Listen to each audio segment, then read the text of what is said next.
Good evening, everyone.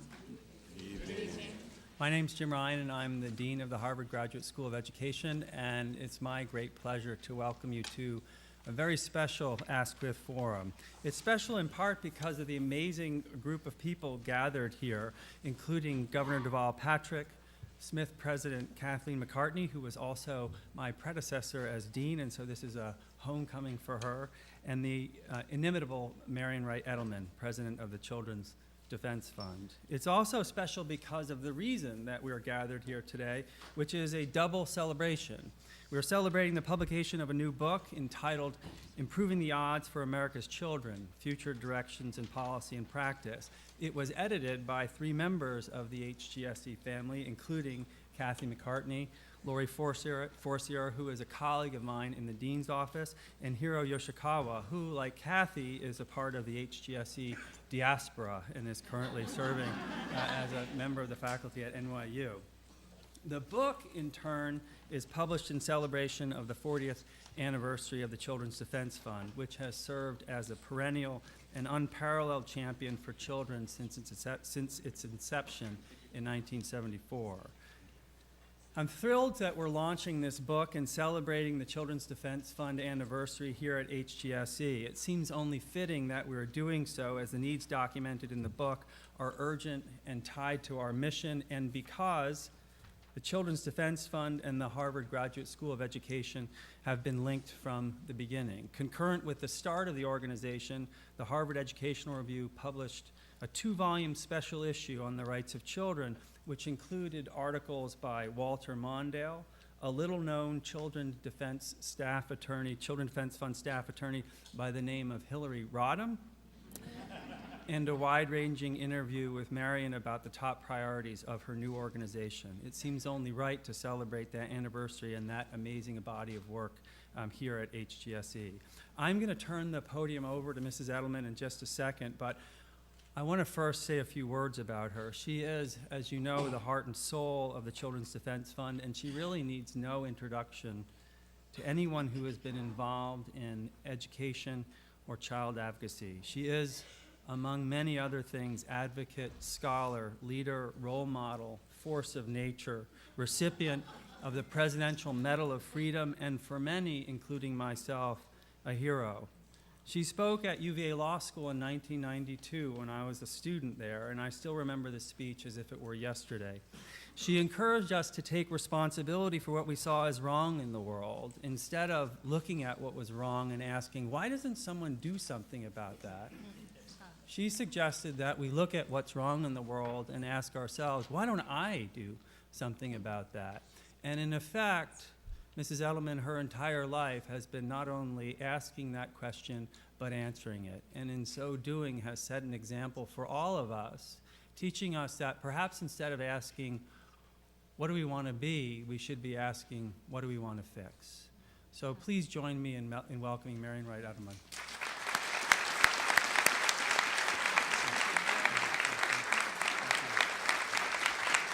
Thank you. Dean Ryan. Thank you. Thank you. I'm here to thank people. I'm here to thank Dean Ryan, the Harvard Graduate School of Education, for hosting this Askwith Forum. I'm here to thank Kathy McCartney and Hiro and Laurie, the editors of this wonderful book.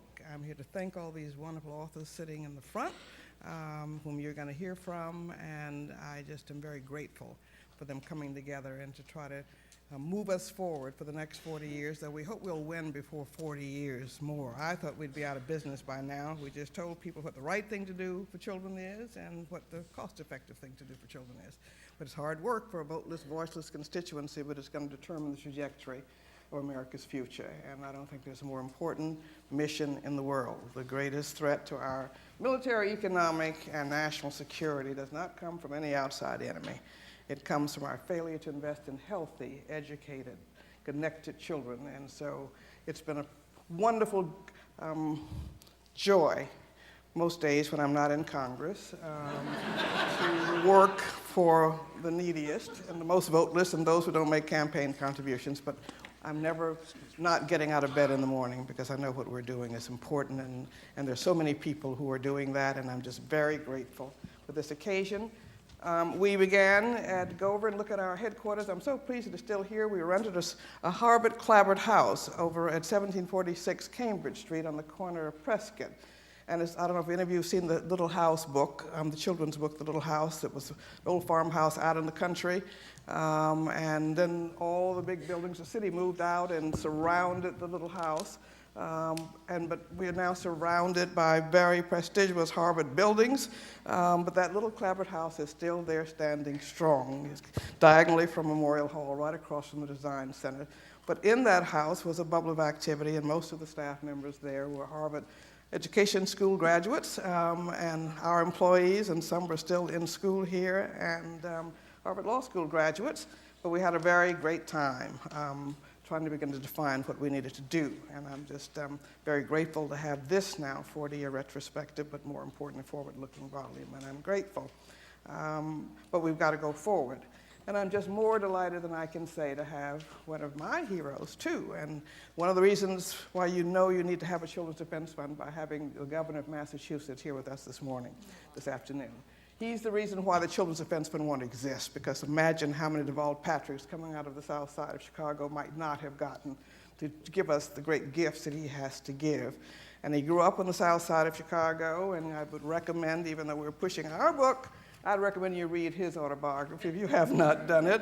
And it's called A Reason to Believe. And when he came here when he was 14, thanks to the ABC program, a Better Chance program, went to Milton Academy, went on to Harvard College, went on to Harvard Law School, clerked on a Circuit Court of Appeals, and then got training at one of the best training places for young civil rights attorneys, the Legal Defense Fund, which trained me, and many of the civil rights lawyers of our time. And he was a terrific, eventually, Assistant Attorney General for the Civil Rights Division in the United States Department of Justice after clerking, after doing many other things and being well prepared. And then he went to the private sector and worked his way up to the highest levels. And then you all had the great sense to elect him as your governor of Massachusetts twice. And I think he's done a splendid job, and he's invested in education, but he exemplifies what we would want for every child and for the talent that we'd like our country to tap into. And who knows, just as he is the second black governor of a state, we may also be able to say one day we have the second black president of the United States. But I think that I'm just very proud of what he's been able to accomplish here. And so I want to just introduce him by saying his grandma taught him that you have to hope for the best and you have to work for it. And he has worked for it, and I think his example and his service to the people of this Commonwealth and to the people of our country makes me very proud to have him here to help launch this book. And so will the governor come forward and teach us what he's got to teach us. But Deval Patrick.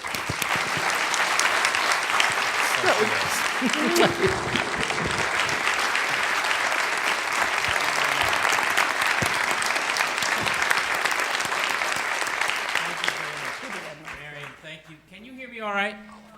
No. Marion, give me your, is that better? Okay. I don't have any control over the thing, so it's, Marion, thank you very much for the warm and very generous introduction, but no thanks at all for fueling rumors. It's totally not helpful and totally like you, as a matter of fact, given the mischief I know you for. But can we all just thank Marion again for an incredible work.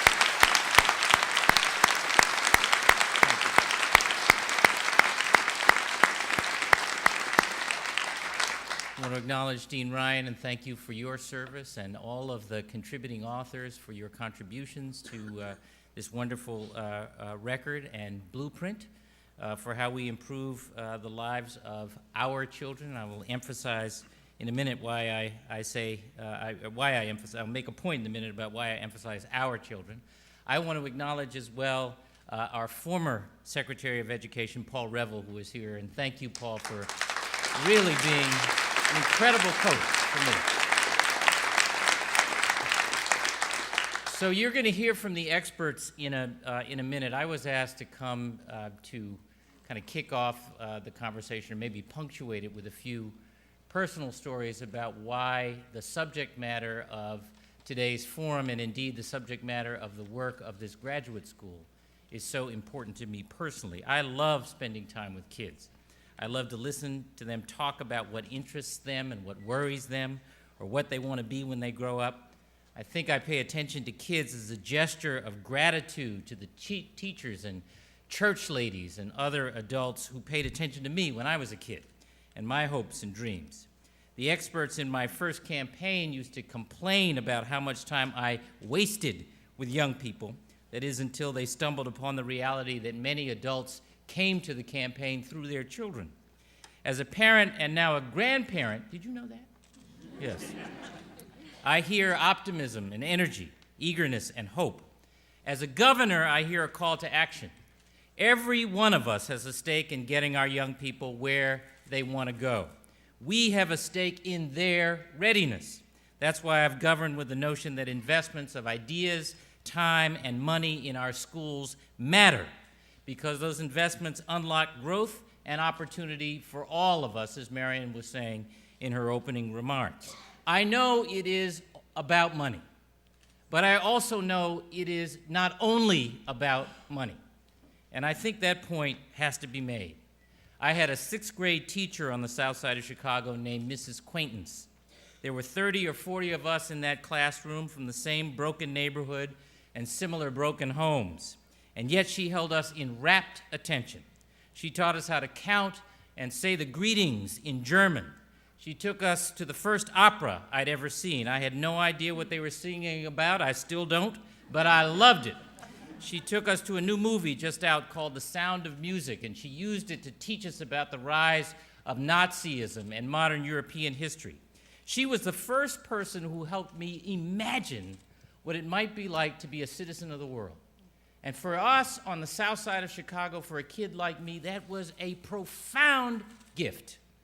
I know resources matter and that money is critical, but I want to emphasize the importance and impact of innovation, of trying new things. Of all of the forces at work in education policy, to me, the most powerful is nostalgia. I think we have to stop asking schools and the professionals who serve in them and who lead them to meet yesterday's expectations when tomorrow is already here. I often cite the example of the Orchard Garden School in Roxbury. How many of you have been out to visit Orchard Gardens? You know it. Pretty special place. A few years ago, no matter how bad things were in the Boston public schools, folk would say, at least we're not Orchard Gardens. Poor attendance, low test scores, low self-esteem, disengaged parents, you name it. I went to visit the first time in 2010 because I learned from Paul that school had embraced nearly all of the tools and supports included in our new Achievement Gap Act. They extended the school day so it was based on the work week and the work day, not on the farm day. Students stay after school for extra support and help with their homework. Many students eat 3 meals a day at school. Exercise, music, and art were reintroduced and integrated into the academic curriculum. City Year and other partners help deal with truancy issues and serve as mentors to students. Through Boston Medical Center, City Connects, and other services, whole families are getting their basic needs met through the school. In 2010, Orchard Gardens was deemed a Level 4 turnaround school. By 2013, Orchard Gardens had jumped to Level 1 status, one of the best in the state. Students are focused, teachers are accountable and treated as professionals, and parents are re-engaged and proud. Why does it matter? Because we need that talent. This state and this country are in the midst of the most profound global, economic, and social competition in generations. We need all the players on the field ready to play. For 20 years, through a strategy of high stakes and high standards, Massachusetts has been on an ed reform journey. For the last 8 years, coincidentally, we have been number 1 in the nation in student achievement.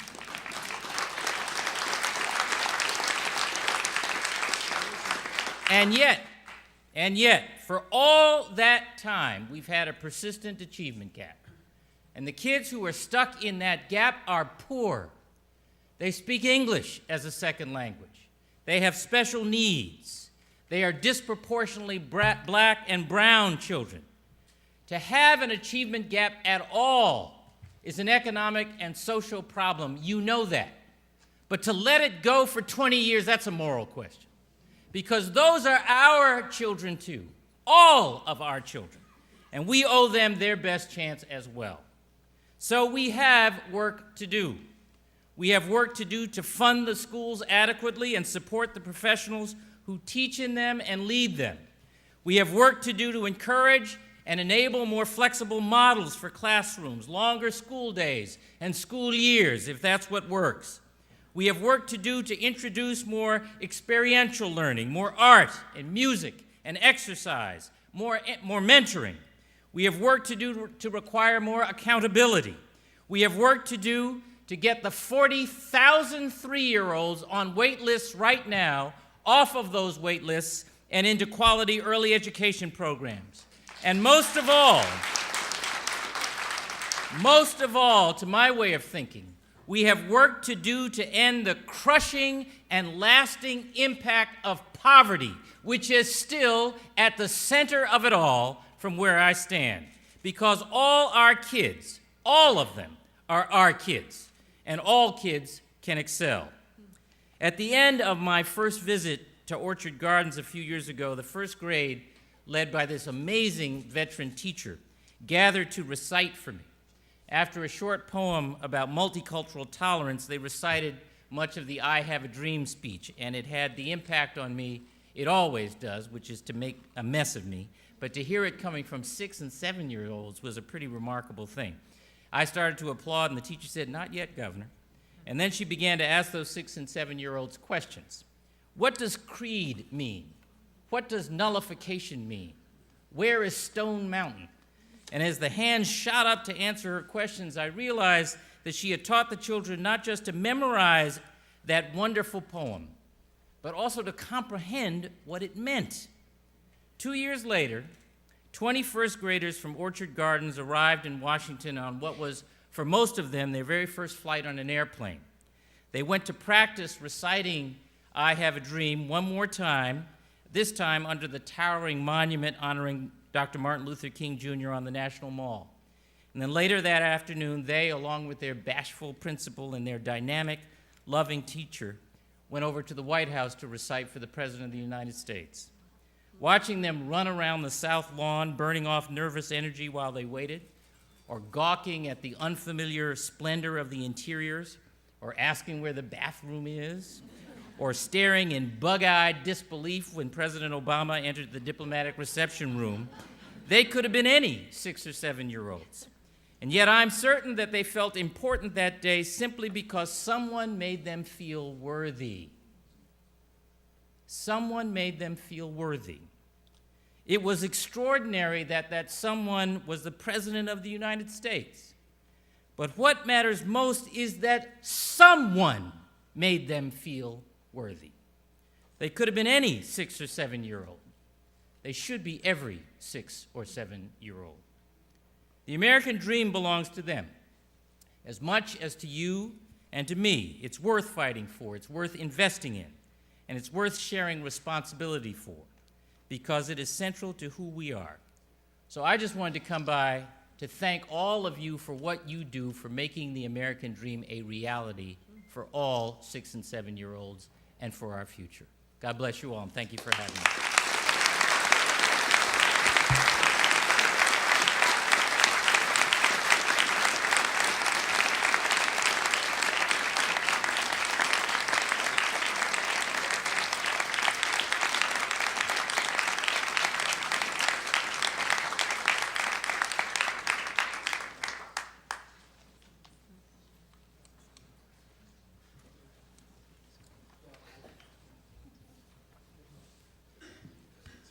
Thank you, Governor Patrick, so much for those remarks. I was speaking for myself and for many others in the room. I'm really pleased about the rumor that Marion Wright Edelman began. It now gives me great pleasure to introduce our moderator and panelists, and I would ask the panelists to raise your hand as I introduce you. You have full biographies in your programs. Rather than go through them all, because I'm sure you're anxious to hear from them, I'll just highlight a few points about their expertise that they bring to the discussion. Our moderator is the Reverend J. Brian Hare. Father Hare is the former dean of the Divinity School at Harvard, currently teaches at the Kennedy School and serves as the Secretary of Health and Social Services for the Archdiocese of Boston. He is world-renowned for his expertise in ethical theory and public policy, and is an influential Catholic public intellectual who has never shied away from putting his words into practice.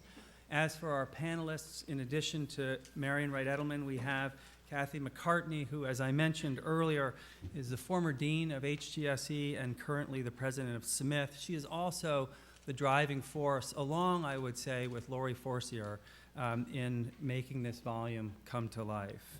She has spent her career conducting pioneering research in the field of early childhood development and education, and has consistently taken care to make sure that this important work is useful and accessible to those in the field. We also have Robert G. Schwartz, not to be confused with our own Robert Schwartz on our faculty. Robert is Executive Director of the Juvenile Law Center and has been for years the chair of the Juvenile Justice Committee of the American Bar Association. He is an expert on children in the law and has fought nationally and internationally for juvenile rights.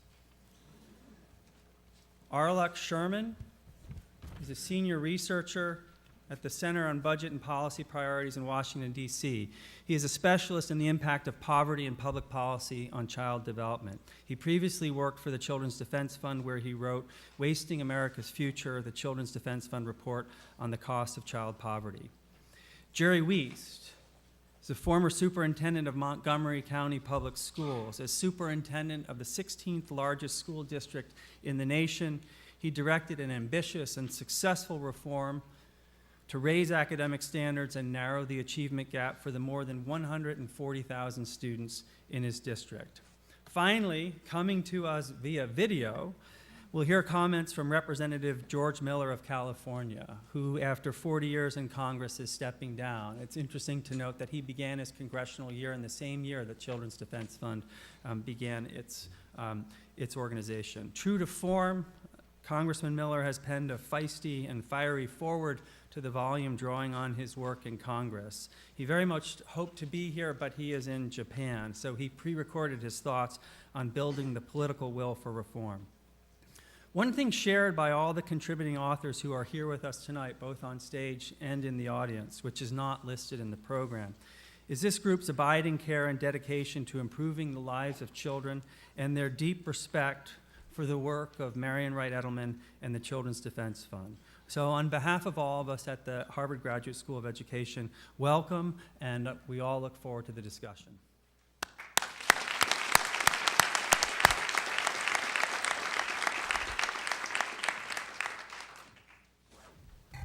Thank you again, Dean Ryan, for hosting this remarkable afternoon.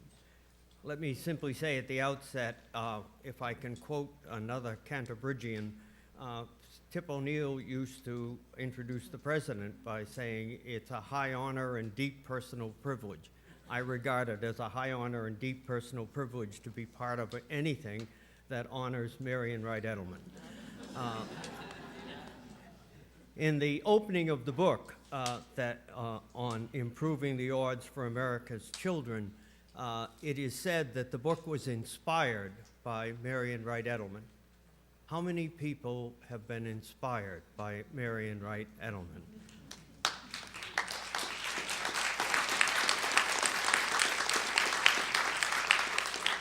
And I take that as a sample of a wider community that extends up and down the East Coast and across the country.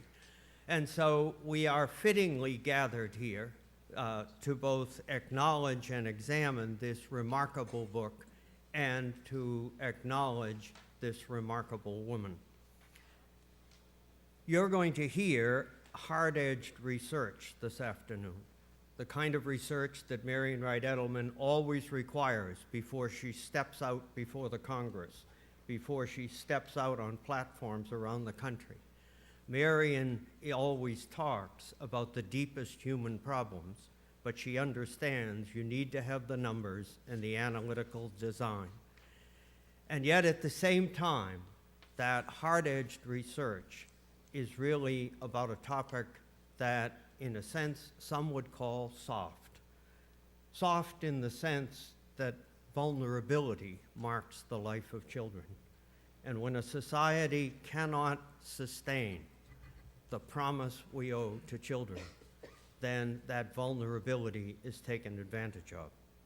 You will hear a great deal of good, excellent research this afternoon. And as we listen to it, the numbers, the statistics, the vision, we need to keep in mind what's at the center of this. What's at the center of this is the unique dignity of every human person and the unique dignity of every child.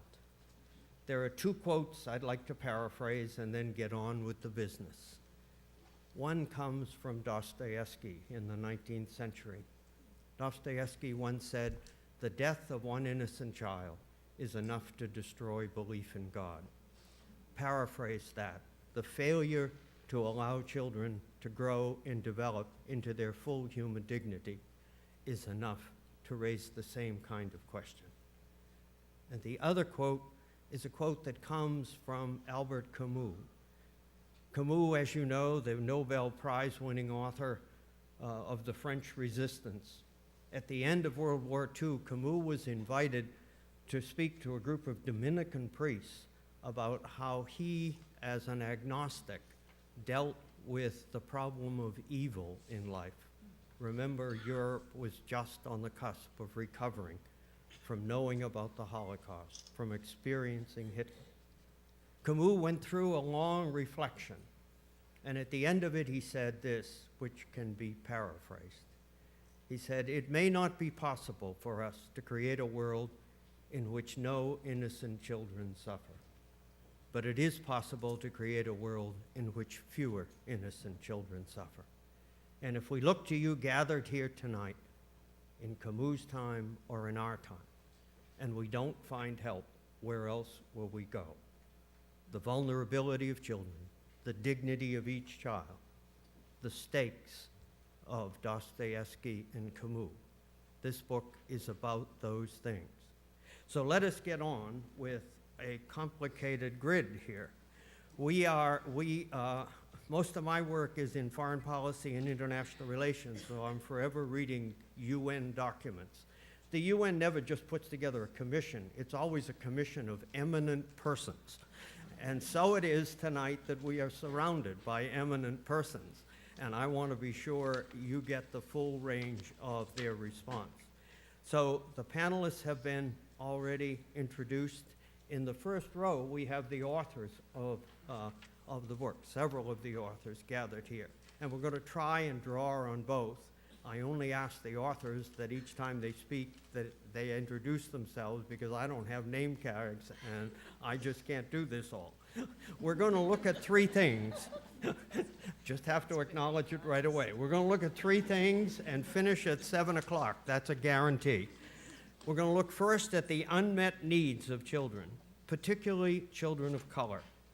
Secondly, the recommendations in the book for policy changes highlighted in the work. And thirdly, how to build the public and political will to move these recommendations forward at the federal and state level by engaging various sectors of American society. So let us begin. The unmet needs of children. No one states it better than Marian Wright Edelman. I quote in the Children's Defense Fund most recent report, Marian wrote, 50 years after President Lyndon Johnson declared a war on poverty, the United States is still not a fair playing field for millions of children afflicted by preventable poverty, hunger, homelessness, sickness, poor education, and violence in the world's richest economy with a gross domestic product of $15.7 trillion. Here are just a few statistics of which Marian spoke. 16.1 million children, every fifth child in America, is poor. Children are the poorest age group, and the younger they are, the poorer they are. So I want to turn to my colleagues on the panel here and ask what each of you consider to be the most pressing needs facing children and families in the country right now. Let me begin with Kathy. Well, thank you. This is a very big question, and I think many of us are going to be quoting Marion for the next hour, but children don't come in pieces is one of the things Marion's known for saying, which means it's hard to privilege one area over another, but I'll say two things. One is that as the problems that we are addressing are problems associated with poverty, as the governor so eloquently shared, and so I think that we are still not meeting the needs of children in poverty, and again, as the governor said, they are disproportionately children of color. My own area of research has been on early childhood education, and so perhaps it won't surprise you to hear me say that I think we ought to be investing more in that. But it is logical. I mean, the reason we want to invest more in children from birth to age 5 is that if we don't, we already start with a significant achievement gap that is really an opportunity gap. So it makes more sense for me, and I think for all of you who are here, to engage in preventive strategies than intervention strategies. When we compare the United States on its early childhood policies, we don't look good. It's as simple as that. I mean, we just don't have a comprehensive early childhood education policy, and I think that's where we need to begin. I would start with public pre-K because I think that's doable, and we're already off to a good start as a nation. Jerry, would you speak to this? Yeah, thank you. I'm very pleased to be here, and I want to make a shout out to Deborah Jules Sherman, who was a colleague of mine down the road when she was at Richmond and I was in Montgomery, and Carol Johnson, I saw her. Carol, where are you at? There. She's one of my heroes. She was in Tennessee and then came up here to Boston, and both of these are excellent educators, and I've known Paul Rebel since forever. I think the governor probably said it when he talked about, was it orchard gardens? What conditions are necessary to make all schools like that? That's the thing that you have to ask yourself. And he talked about them. He talked about involving the parents of their first teacher, taking care of them, getting those children 3 square meals a day. How many children come to school hungry? I see thousands come to school hungry. Extending the school year. Making the school more than just preparing the child, but inspiring the child. The introduction of music and art and many of the things that inspire us all. A good teacher in every classroom. Good teachers won't stay unless they have good leadership. We've got to return the principal from a management to principal teacher as it first was conceived. And then schools can't survive unless they're in a system that is aligned to support them and nurture them. Or you'll just have an orchard gardens and you won't have hundreds of them. So you have to think systemically, you have to align, you have to start early, you have to have good teaching and learning, you have to surround those parents with the kind of training so they know the academic pathway. Because there is a pathway, you all made it there. And we've got to get more children on that. And then we've got to get over the historical issues that we've fought for hundreds of years since our inception. Race, poverty, who your parents were. Because when we look at things right now in America, children do not have that upward mobility. And they haven't had for a long period of time. It's harder to get out of poverty now than it ever has been. The researchers tell us that. So I think we need to think about the conditions and know that at Orchard Gardens you could do it. So you need to replicate it 100,000 times. So it isn't a matter of not knowing what to do. It's a matter of having the will to do it. We're going to come back to that question. I'm going to come back to you for the way you worked with parents. Bob, can you respond to this question of unmet needs as you see them? Yes, I'm going to try to maybe take a slightly different tack, given the kids with whom we work at Juvenile Law Center, the kids who end up in the child protection system, the kids, but even more importantly, who end up in the juvenile justice system, which is that the schools that we're talking about and the schools that you're preparing to lead and to teach in as educators, too often doesn't recognize the developmental pathway that is different for so many children.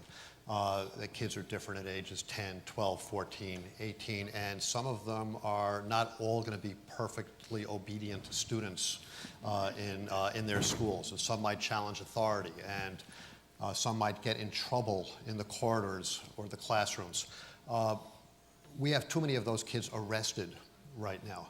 Too many of those kids find the juvenile justice system as the disciplinarian for the schools.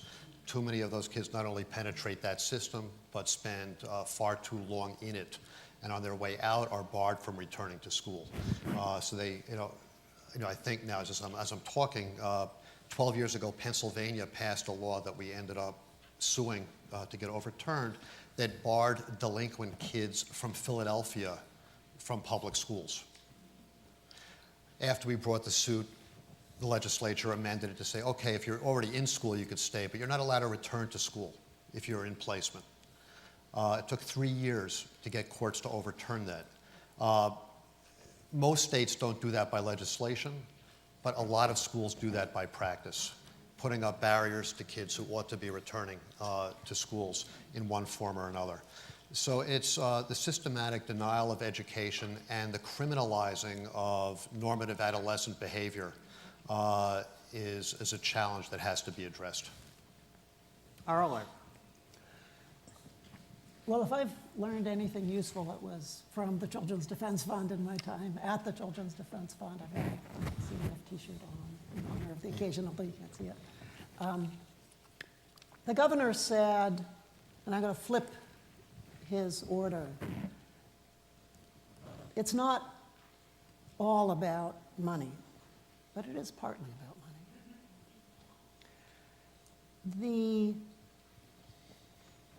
One of the most remarkable studies that I've seen in the last several years was about what happened when this nation introduced the food stamp program. Not all at once, it was rolled out across the nation in the 60s and 70s, and economist Hilary Hoynes and her colleagues found that the children born into food stamp counties, compared to their peers, did significantly better over their life course. Decades later, 5 percentage point reduction in stunted growth, which was most stunted growth, gone. Heart disease down 6 percentage points. 18 percentage point increase in high school completion, massive improvement in education. And other income support programs, the Earned Income Tax Credit has been found, Raj Chetty in the econ department here and his colleagues, many others have found, improves children's short-term test scores, high school completion later, college entry after that, projected improvement in lifetime earnings, very large. And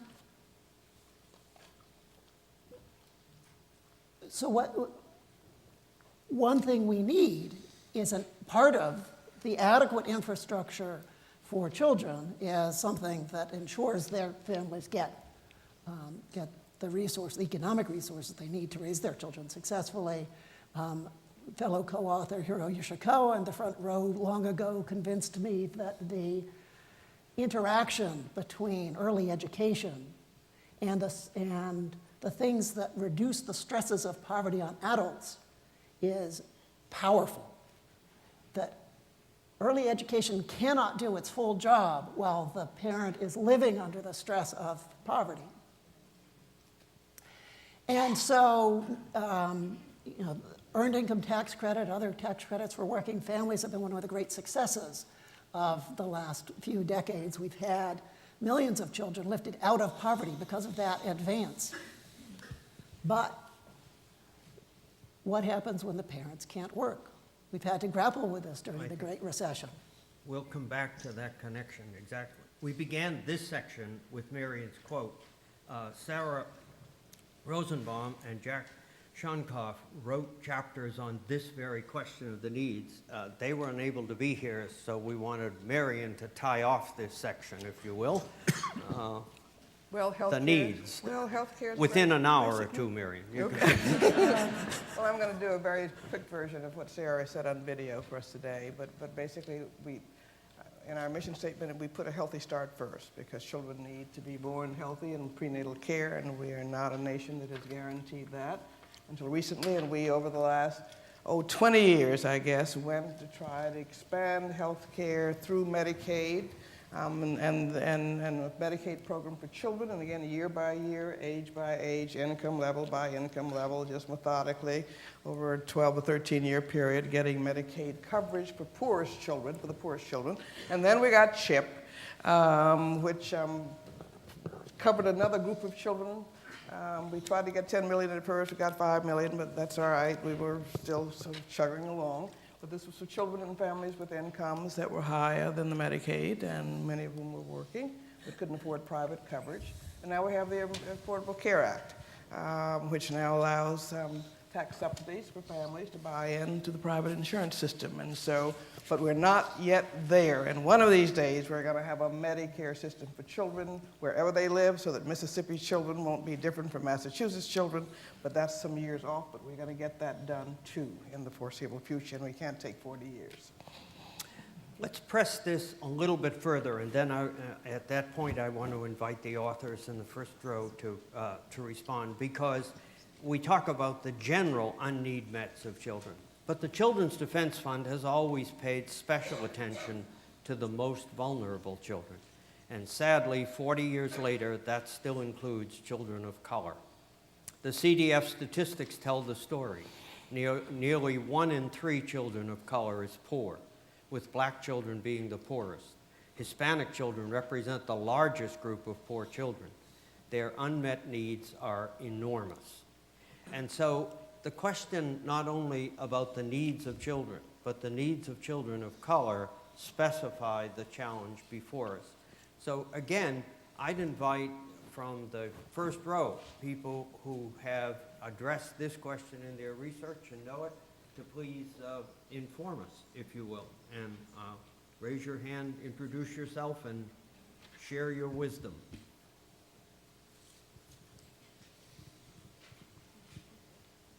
Shy academics are not my experience. I'm Michael Wald, and I wrote a chapter on vulnerable children. It is very terrible that the situation of many children of color and the continuing situation that you've laid out. I do think that you can lose sight and think this is only a problem of children of color. There are large numbers of children not of color who have the same vulnerabilities, the same outcomes in many of the same situations. We're talking about a majority, disproportionate children of color, but the same areas of poverty through rural Appalachia, through many other places that we worried about in the 60s are here now. So I think that we need to think about it in broad terms as well as the special problems that racism and things bring. And I'd like to add or come at your first question maybe a little bit differently, although I feel very strongly about poverty and about the things. And in some ways it builds off of one of the things that Governor Patrick said. The thing that worries me most is that there are a substantial number of children, and I think it could be 20 to 30% of all children who on a daily basis don't feel safe and wanted in the environments where they are. And some of them, unfortunately, don't feel safe and wanted in their families. They don't feel safe and wanted in the child care facilities. They certainly don't feel safe and wanted in the juvenile facilities, and too many don't feel safe and wanted in school. What you heard about Oak Garden was they became wanted, and until we give every child a sense of safety and wantedness, which doesn't take money, we have a lot of other things that take money, but safety and wantedness can be gotten in other ways. That's the base on which children grow. From that, it's their internal sense of image, and that we ought to be working on that on a consistent basis. Let me pick up on that, the safe and wanted, what context, because it depends so heavily, and maybe disproportionately heavily, on parents. In the book, many of the authors were deeply concerned about the unmet needs of parents that seriously impact the well-being of children. Many of the children we are most concerned about have parents who did not have the early childhood experience of quality education themselves. And generations of poverty have obviously left too many parents unprepared to provide support. So I would like to ask Jerry and then Joan Lombardi and Michael Wald from the first row to speak to this question, because it grows right out of what we were just told.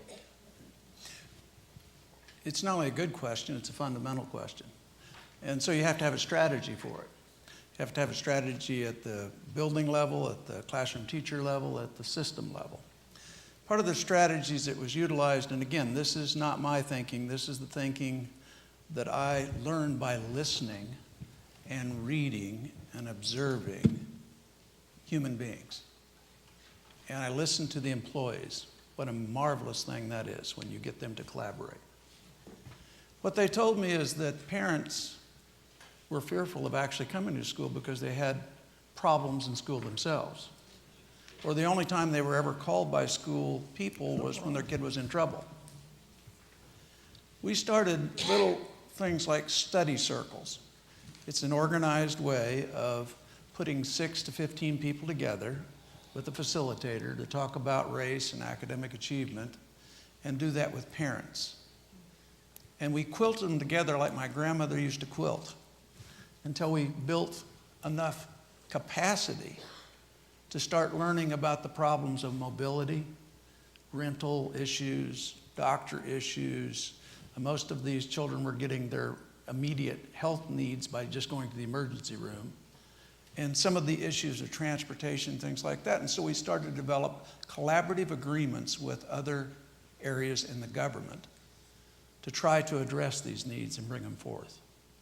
We went to our physicians, for example, and created health clinics in our schools. We taught parents how to teach other parents to academically assess us. We put brochures and little booklets together written by the parents to tell other parents about the pathway in the language. All of the things that we did were done in 5 to 7 languages so the parents could access us. Once the parents started to learn how to access our academics and our culture and the surrounding and felt welcome, amazing things started happening around the schools.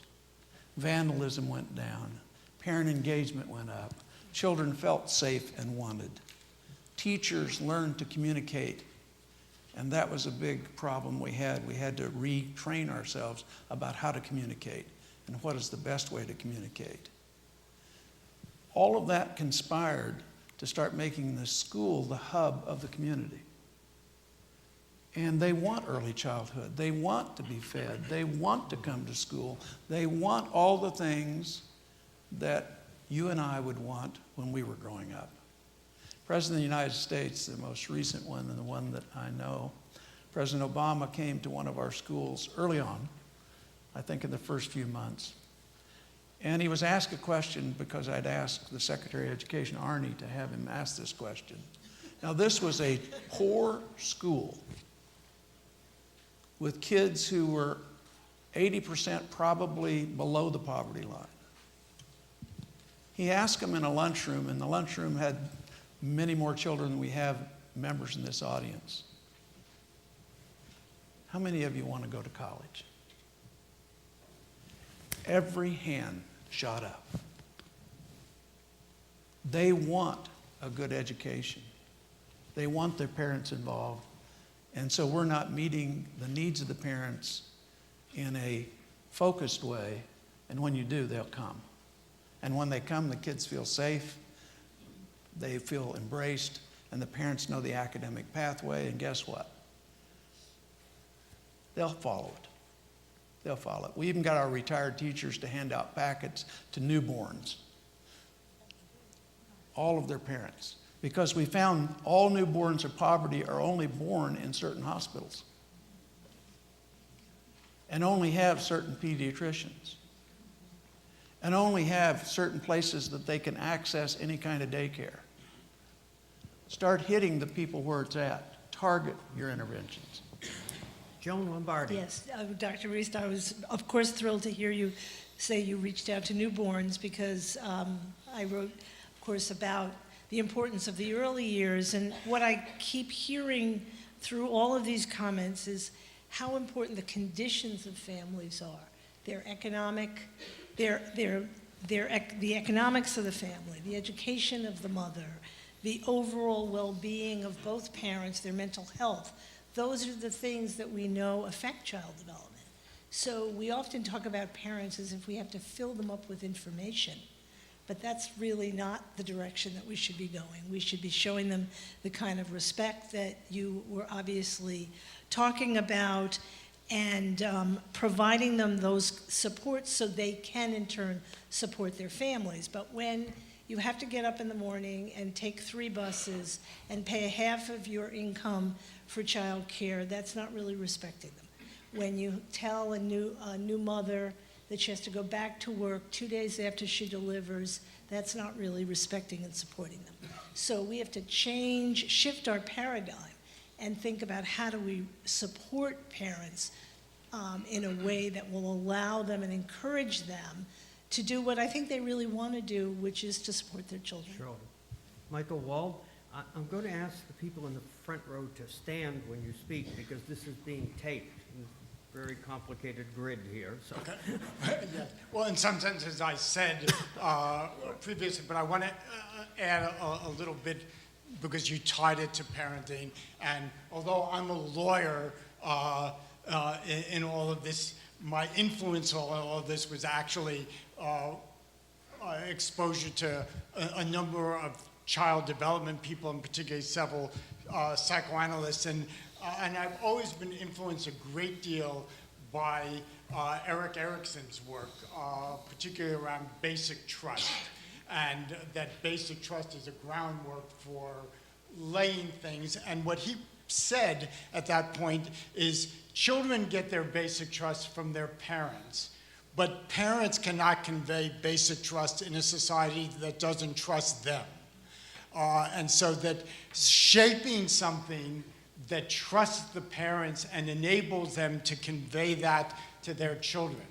I work a lot on the child protection system. Unfortunately, that is not a system that has basic trust in parents, and most of the children cannot thrive and the parents cannot thrive. There may be times it's necessary for safety, but we need positive systems, healthcare systems, early education systems that give parents basic trust.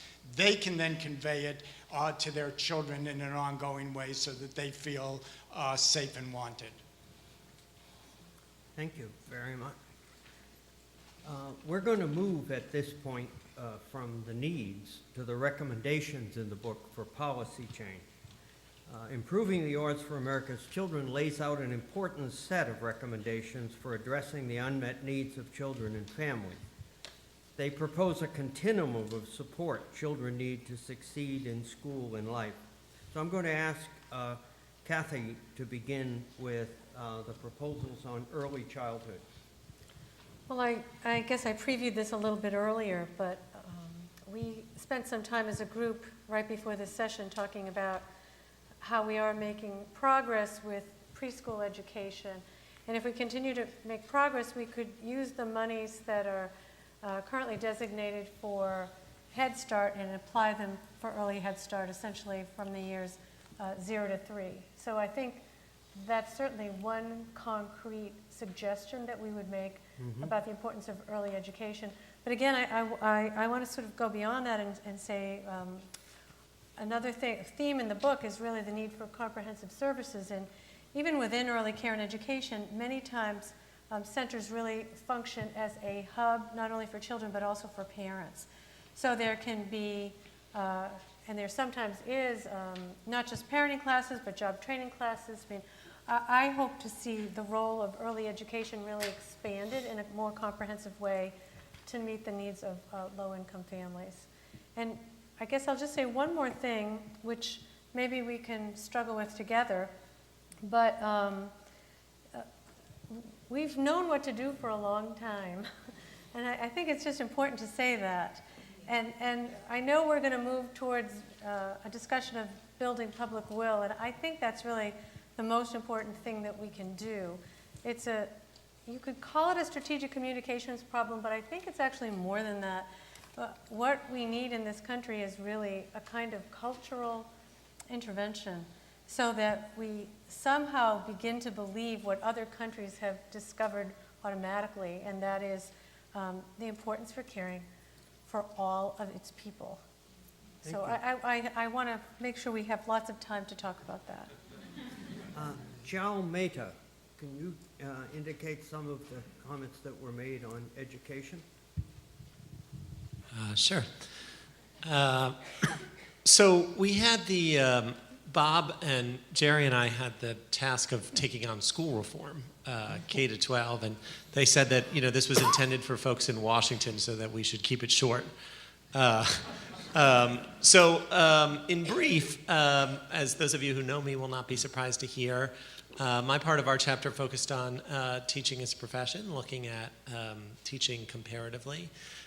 In our discussion today, we talked about the way in which if you were a parent across our 50 states, 15,000 districts, and 100,000 schools, you don't really have any significant assurance that as your child travels through the school system, that from year to year, class to class, that the teaching that they'll receive will be of the quality that you would want for your kid. And so our recommendations really draw a lot on the PISA findings and looking at the international literature, and suggest increasing the standards for licensing, developing standards of practice, both for teachers and for school leaders, in the hopes that we could create some professional structures that would support teachers, cut across these 15,000 districts, 100,000 schools, and generate the kind of consistency of practice that all of our children deserve.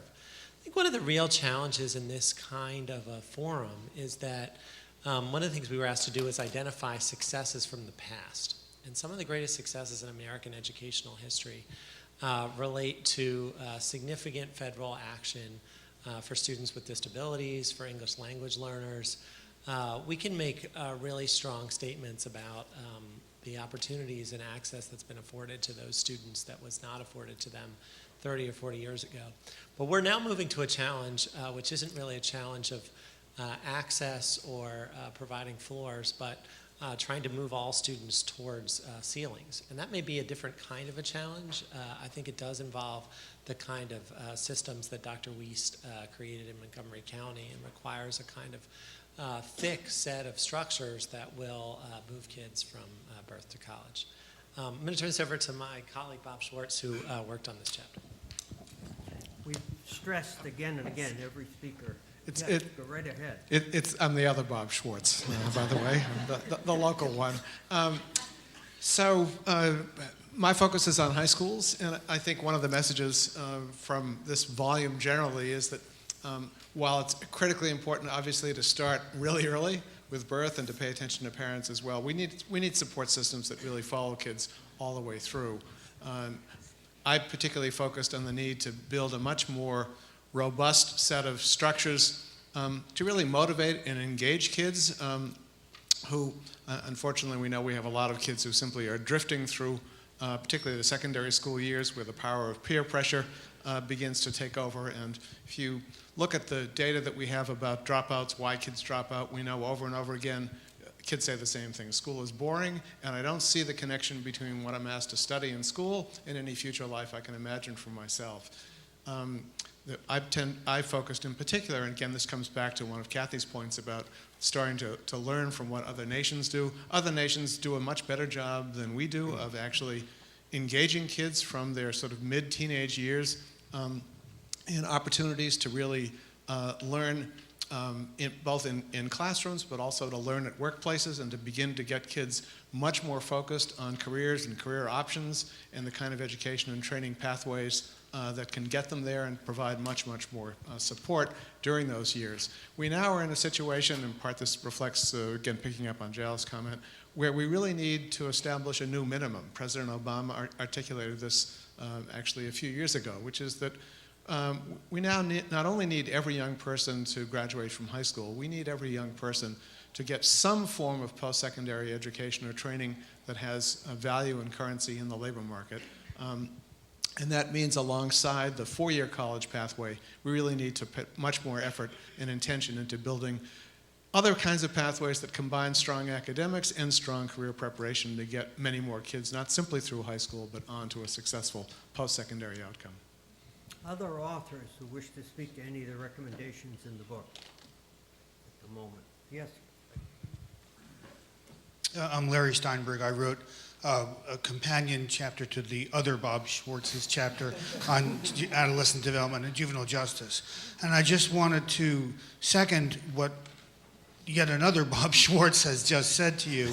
And that's that that although I think we can all agree that early education is vitally important and a critical component of a national child and family policy, that this is an investment and not an inoculation.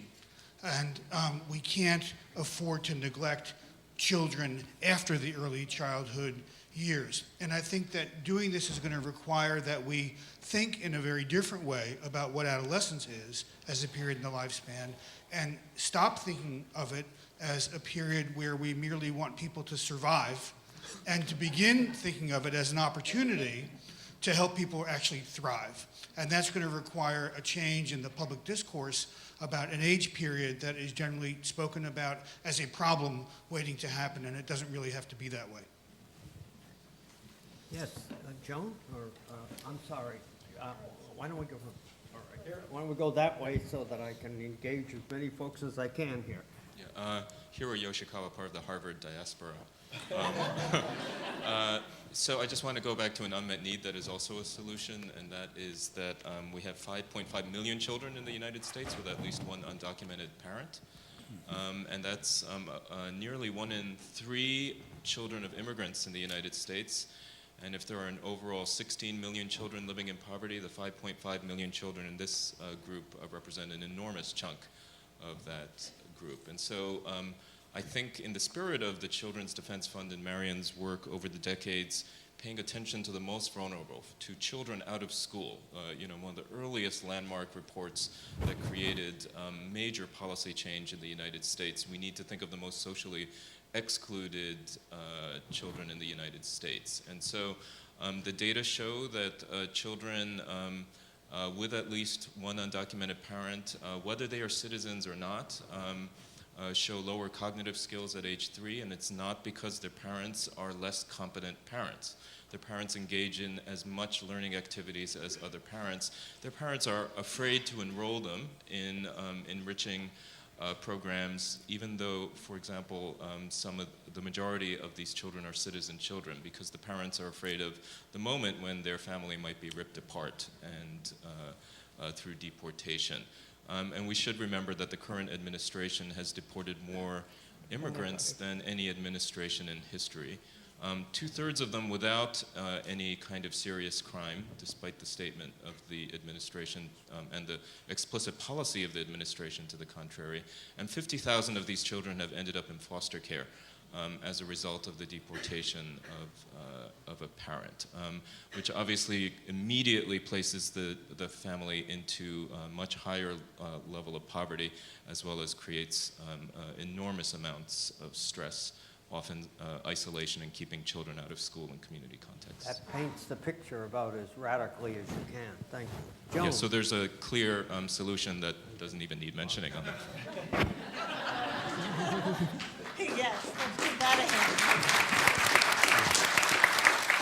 Just picking up on the foster care issue, we've got younger and younger children in the foster care system. We've got younger and younger children experiencing violence in their lives. And so, one of the reasons we made that recommendation about focusing more on early Head Start was because we think that we need to address these issues much earlier than we're doing now. We've got up to almost 3 million children under 3 living in poverty in the United States, yet we're still at single digits in the percentage of those children that we're serving.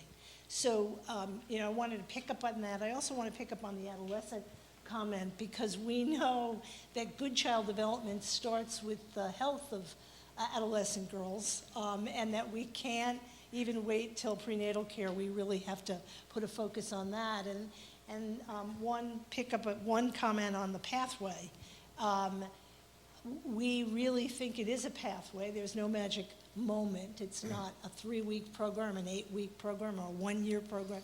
It's a pathway of supports, and I'm particularly concerned with early primary grades and the quality. I think we need a revolutionary think about the early kindergarten, first, second, third grade. We need to enrich them.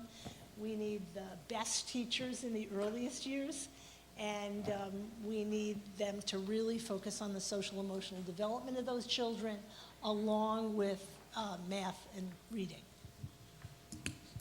Bob Schwartz. I finally found out where my Bob Schwartz are. So without any name tags even, we're doing okay here. Yeah, we make recommendations in the book around juvenile justice to address what I think of as an aspect of the opportunity gap that Marion and CDF has talked about for so many years. That when we arrest as many kids as we do in this country and lock up as many kids as we do in this country, we exacerbate the opportunity gap. We deprive kids of opportunity who ought not to be so deprived. We arrest almost 2 million kids a year in the United States. We incarcerate 5 times as many kids, a higher rate than any other country in the world. We keep kids too long, and then we send them back into communities unprepared. But it's even worse than that, I would say, because we see kids being maltreated in too many institutions.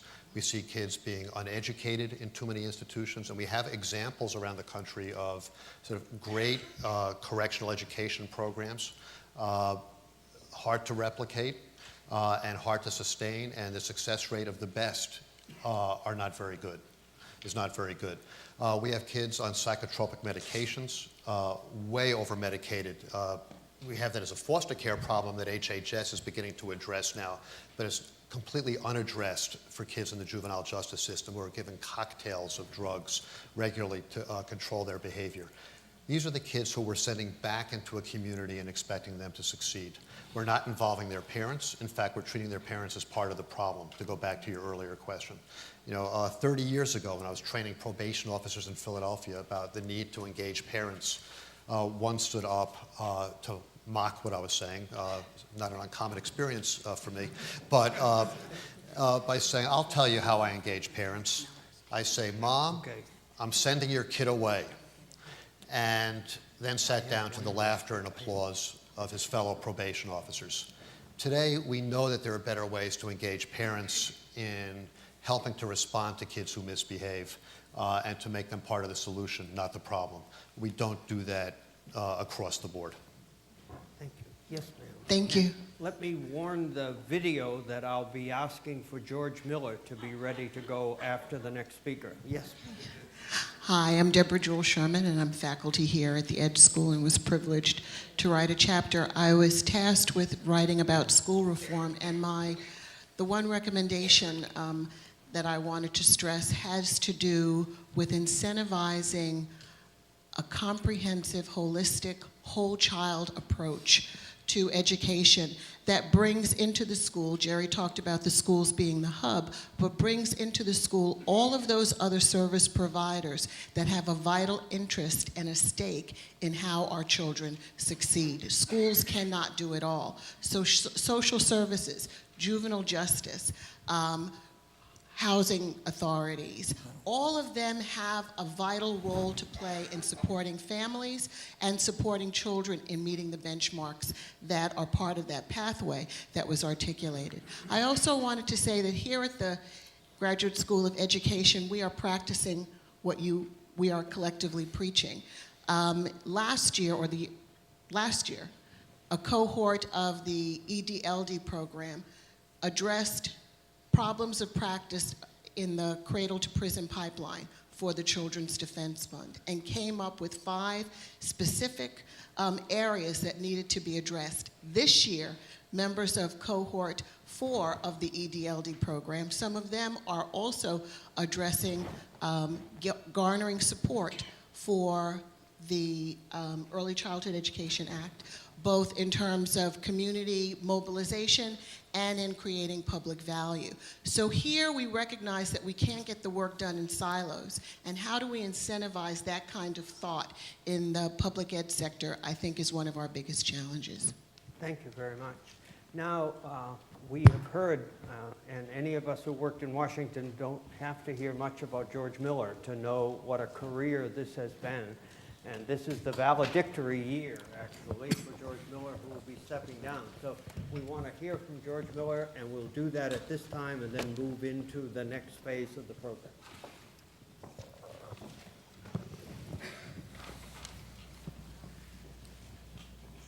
I think we have to take the evidence that has been compiled over the last decade, where we now see that if we take application of many of the solutions that we've recommended years ago, the Children's Defense Fund, the Select Committee on Children, Youth, and Families, various nonprofits, that we can really change the outcomes for almost all children.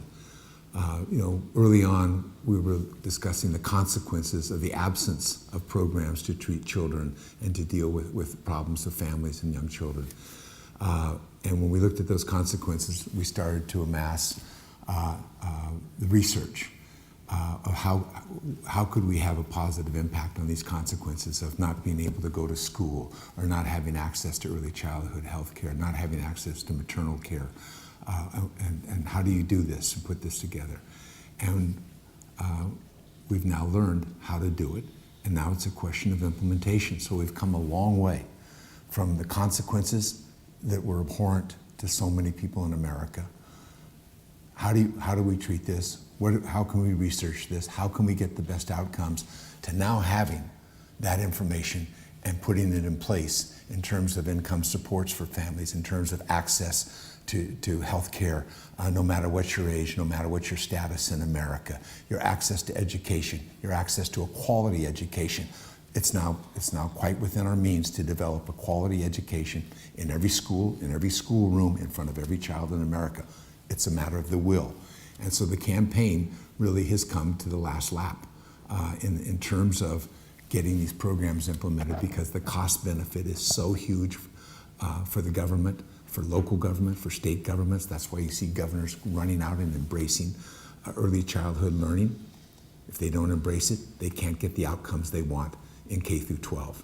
It's not complicated, and they can just keep spending a lot of money with no results. So it's really interesting to see this bipartisan motion moving across America, just as mayors and governors are raising the minimum wage. They know they can't have a thriving community if people don't have resources, if it's built on the backs of poor people. So think how far we've come, and now it's not the time for people to falter. We're here where we get to now reap the benefits on behalf of these children, on behalf of these families. And as pointed out in this wonderful book, this is how we can improve the odds for success of each and every one of these children. Talk about exciting.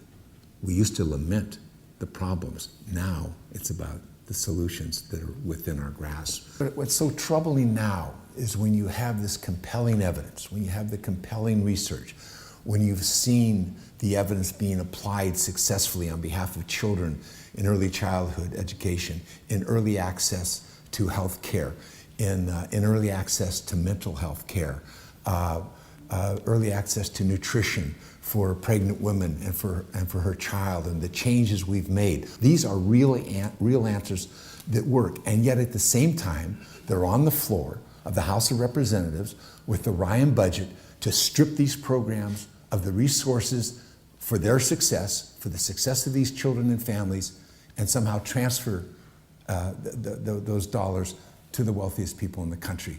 It's just bizarre, especially when the evidence and the research has been so compelling that CDF has worked on for so many years to really say, let's do the work that doesn't shortchange any child, any family, and let's make sure that we can get the outcomes that we expect and that we need as a nation. This isn't speculation. This isn't speculation any longer. So now it is a matter of resources, and the struggle is over those resources. Should they go to the wealthiest people in this nation, or should they go to those most in need, where we can have the greatest chance of success, that they too will be a full participant in American society, in American democracy, and the American economy?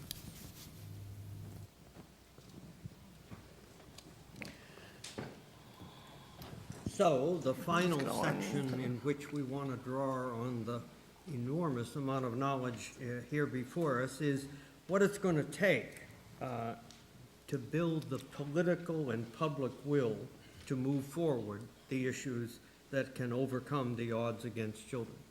How do we think about engaging communities like the academic community, the private sector, religious communities, and others? The question of how we engage the public will cuts across every chapter in the book. And so I really am going to invite people to speak briefly, but to speak as much as we can to draw from the scholars here before us. Bob Schwartz, do you want to begin? No, but I will. I think we've already seen a coming together of left and right on crime reform in this country. The right on crime movement, largely for economic reasons, I think, has recognized that you can't jail your way out of a crime problem, that there need to be other solutions. And there's also been a recognition that juvenile records and collateral consequences that follow kids later into life from the juvenile justice system ought to be eliminated. So I think, in a way, as I said to my colleagues here earlier today, I think juvenile justice reform is the easiest challenge of any of the challenges that are presented in this book. Its success depends on the success of other reform efforts and the other efforts of schools, communities, families to manage behavior, teach kids how to behave, support them, give them opportunities. Those things happen, juvenile justice reform will succeed in an instant. Jerry? I think the lesson that we learned, and we had about 1 million people in this county, and was that the egalitarian argument won't work.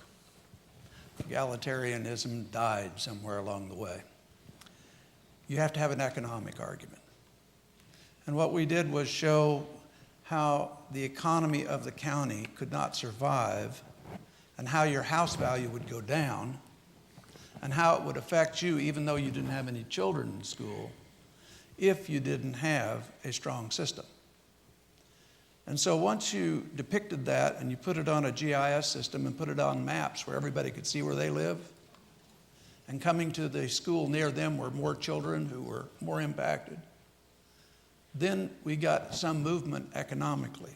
Then you have to engage so number one, you have to engage your community in something that they understand. Both parents who are engaged, not engaged, and the general community, because about 75% do not have kids in school all over the country. The next thing you have to do is engage the employees. It won't work if you engage the parents and the general community if the employees are not engaged. So you have to listen to them and what their issues are, and how you're going to differentiate class size, differentiate resources, how you're going to deal with children who are undocumented, how you're going to deal with all of these issues. Once you listen to them and help them organize in a systemic fashion to do that, now you've got both sides. Now you need to really engage the general agencies, the police, the fire, the doctors, the lawyers, all the ministers, everybody in to make that school the hub where they can see what is needed and provide that opportunity. You have to open the school up all year round. You can't just hold it tight. We actually had community people who actually set up an organization. It was a legal organization that was funded that opened the schools up. So we taught year round. You have to have summer programs, enrichment programs, and not take the fun out of the school, where people feel that they can come there and it's in their language and there's wonderful things to do. Once you get a holistic environment going, you have to be organized to manage that. And you have to be very sensitive because it can fall apart in 2 or 3 years, very quickly. Kathy? So I want to flesh out a little bit about what I was referring to earlier about the cultural frame and my struggle to find one, and I have a feeling this is going to resonate with Marion. I mostly am talking about the opportunity gap among children who vary in economic resources. So middle-class children get services, get good education, and poor kids don't. So in the 1960s, you could have a war on poverty, and you could use a moral frame, right? It's the right thing to do. It was a social justice frame, and it worked. And Jerry's right, something happened along the way. So the next frame that I think came into being was a research frame. The bar was raised, if you will. It doesn't just have to be the right thing to do. It has to work. So we started doing evaluation research, and even when we found significant results, if you were on the plus one side, you embraced them. If you were on the other side, you said, oh, the effects are small. So the results were almost a projective test, like a Rorschach ink blot. People read into them what they wanted. Well, then we raised the bar a little more, and it had to be, the cost-benefit ratio had to be there, right? If we invest $1, we're going to save $4. Except with early education, we have all of that. We have it all. If you invest $1, you save $4. So why hasn't that frame been successful? I wish we had a whole Askwith forum to talk about that. But some of it has to do with culture. Some of it has to do with what we believe is a public responsibility versus what we believe is a private responsibility. And somehow we need to move that frame, I think, in order to address the needs of America's young children. I think that's why we have to mix the economic and self-interest arguments with the moral arguments. The idea that we would allow poverty to shut off equality of opportunity in this country is not an American ideal. And people in their gut are not surprised to hear that effective anti-poverty programs and programs of opportunity can work, but they're not hearing that they work. I think we have to combine the message that these programs work with the message that they will help the nation, they're necessary for the nation, and they're necessary fundamentally for fairness. And then I think you can say, we need jobs, we need wages, we need income for families, that's just on the family income side, and we need to pair that with a full range of early educational services, help. And let me just say on the family income front, jobs, we actually know a lot what to do, and I think that resonates with people. We had a very successful small experiment a couple of years ago called the TANF Emergency Fund that created almost 250,000 jobs. We should revive that. We have programs to raise wages. The minimum wage increase is very popular, job training, and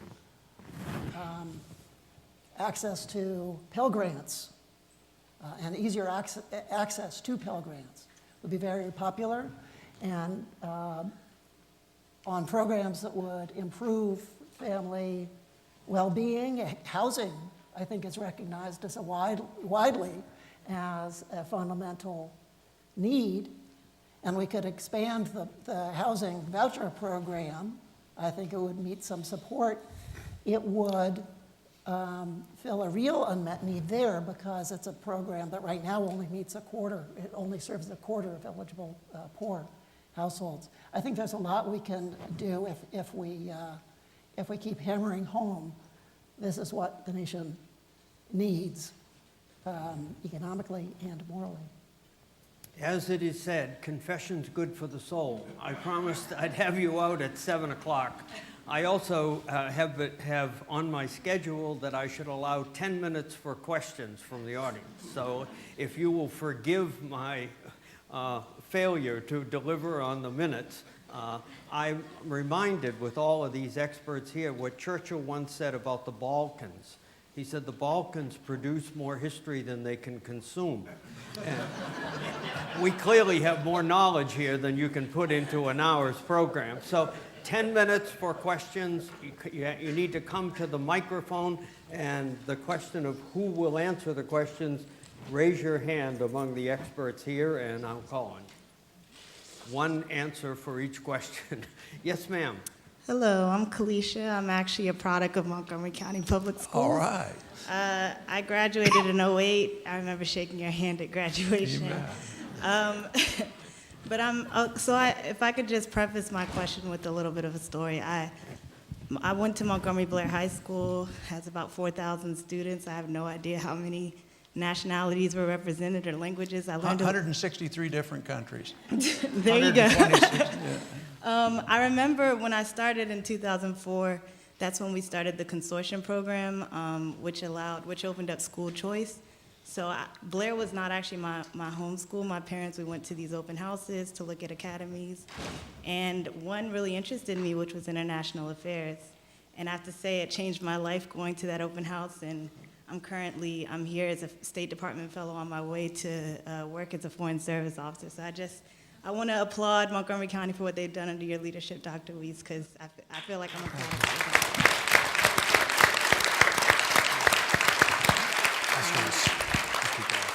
But my question is, I think that what you did was really to offer students a choice, and parents as well, and make us all partners in our own education.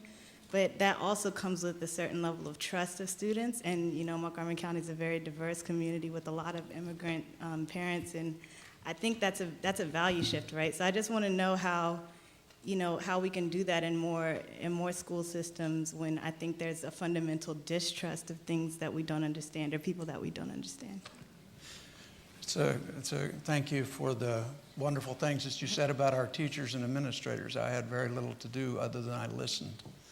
And what I listened and heard was that children wanted choices. And so what we did was open up after they've got a really good elementary education, because what we heard is they wanted to stay in the geography during that time. They could have a choice of 4 or 5 middle schools to go with different themes, but all the same expectations as far as hitting certain outcomes. But they would be delivered differently for music or art or engineering or different kinds of programs. And then when they got to the high school, they could also select between 3 or 4 different high schools that they could go to and still follow their theme. So they could follow their theme from 6th grade on. But all themes hit with a college and career ready expectation. And when we started, I can't remember what the percentage was that was trying college and career, like AP and IB and that. When I retired after 12 years, and you have to have trust, you have to have stability. And we don't have that in our country. And we need to find stable governances and stable platforms to build these things off of. And in order to have trust, you have to have choice. People in America resist you telling them what to do. Egalitarianism may have died, but choice didn't. We want several ways to get our latte in the morning. When you have choice, you open up engagement. And when you open up engagement, you can do that both for the faculty and for the children. And when you engage the parents, faculty, and children, you start getting these miracle kinds of things happening. So it starts early, it starts at birth, and it goes all the way through. Unfortunately, as a country, we haven't had anything but forced egalitarianism in ways that we structure our laws and rules. So we're going to have to get political. And we're going to have to, if you really want to address this. Because what we did was actually teach poor parents to kick us in the behind like rich parents. Because what you could see best by observing that rich parents had good schools. And so is it the inability of poor parents to want good schools? No. It's their inability of us to teach them how to address and us to address them in a respectful manner. Yes, ma'am.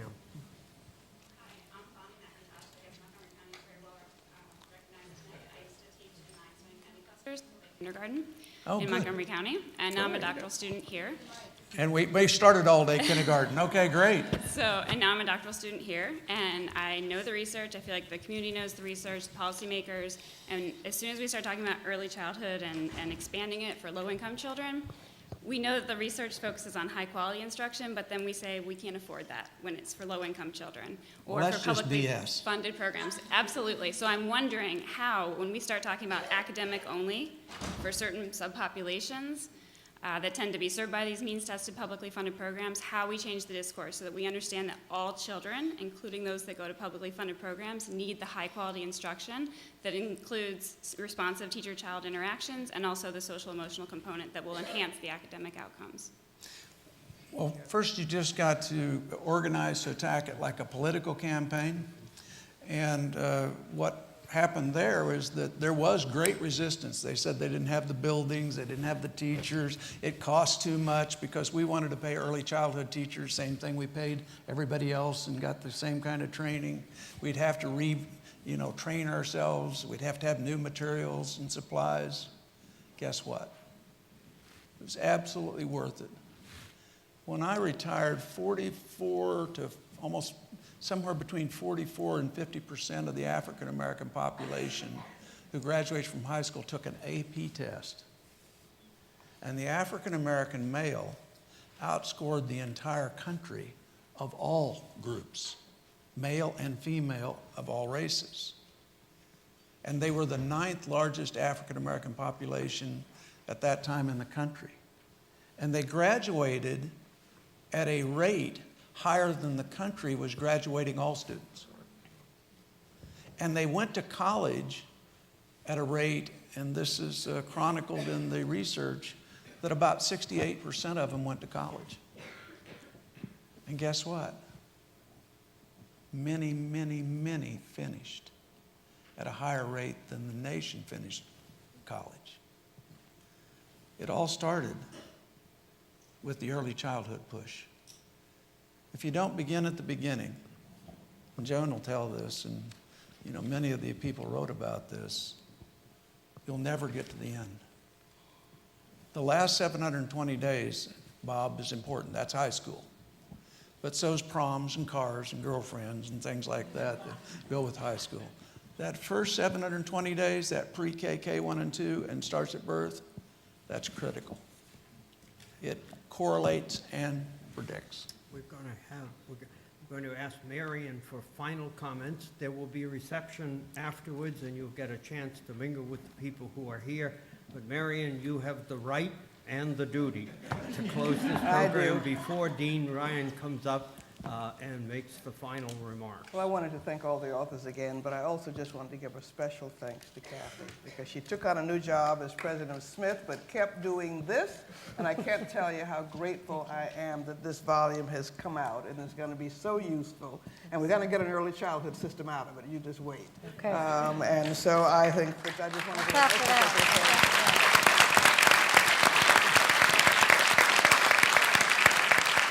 Second, things take a while to percolate.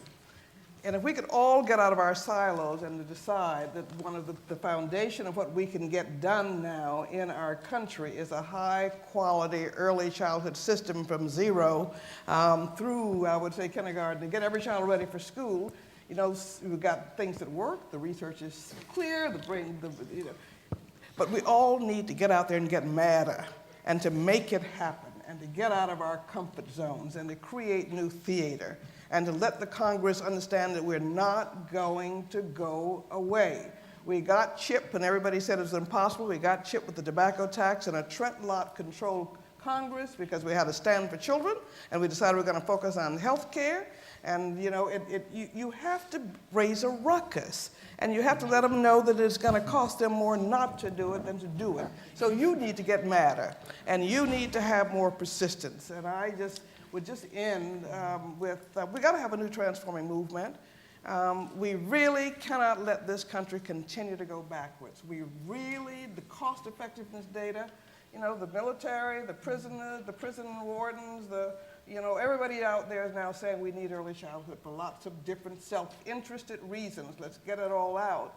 But you got to make a lot of noise. They should not come back to your state or to your district without your being all over them. If all the black women's organizations, the Deltas, the Jack and Jills decided that early childhood was going to be our thing and we all worked on one big policy issue, we can get that, Bill. We can get that $90 billion of mandatory money the president proposes, and if we don't get it, it's because we didn't try and do our work. So I would just end with just that big issue and Sojourner Truth, whom I talk about all the time. Because the civil rights movement came because, again, a cumulative and a set of folks just decided they were going to be free. We know about slavery, and it was not everybody doing everything. It just takes a few people who just will not give up and hang in there. But I love Sojourner Truth one day, who got really mad, and I tell the story a lot, when she was heckled at a period when talking about equal rights for women was ridiculous to think about, and ending slavery was ridiculous to think about. And she got heckled by an old white man in the audience who said he didn't care more about her anti-slavery talk than for an old flea bite. And she said, that's all right, the Lord willing, I'm going to keep you scratching. And the bottom line is that we all think that we're going to bring about great big changes and you have to be a big dog and we all have to make sure that our organization is at the lead. You just need a bunch of strategic fleas, enough fleas biting strategically that don't go away. And if there are enough of us and the next group come, and so we need to love our children more than we love our organizations. The thought as we watch what is happening in our voting system, vote, get out there and vote. Write those letters to the editor, stand up there and just pick it, even if you don't know it's going to matter, but say our children need a chance to get ready for school. I mean, we just have to be unbelievably persistent pests. If they won't see you, I go and stand outside the bathroom, and the senator's got to come out. He won't give me an appointment. You've got to figure out a way to make yourself heard and to be insistent. And I tell you, I think two things I want to just end with that I'm afraid of, which is a new reason to motivate us all. I don't want my children and grandchildren to have to fight the same battles our generations fought. This country is moving back on race and poverty. I'm worried very much about a second post-Reconstruction era. When you look at the voter suppression, you look at the cradle-prison pipeline, you look at 80% of black children can't read or at grade level, compute at grade level in 4th and 8th grade, and Latino children. And they're going to be the majority of our children, already a majority of our under-twos. I mean, we've never overcome and had an honest process about our birth defects as a nation. The American dream is the right dream, but we always opted not to honor it in practice. Capitalism or sort of money always won out, and we excluded all women. We excluded non-property men, white and black. We built it on Native American genocide and on slavery. We can't go back there through that cradle-to-prison pipeline under new names. We've got to see what is happening and prepare our children for the future and not leave it to our children and grandchildren to have to refight the battles we did. So that's enough motivation for me to be absolutely crazy about what is right, because if we want America to go forward, we're going to have to get out there and insist that, but it's going to take us getting out of our comfort zones. And what could be more important than really in a world now that's majority minority or majority of color, to have us at a time when we're going to be majority of color seize this opportunity to say that democracy and our system of government can work but it's going to take us to make it work. So I just hope we'll go out there and do what we got to do. Let's get that Strong Start Act done in the next 2 to 3 years and move on to the next big issue, but it's up to us. It's movement time, and you just figure out how you're going to make the biggest noise you can strategically and as long as it takes. So thank you.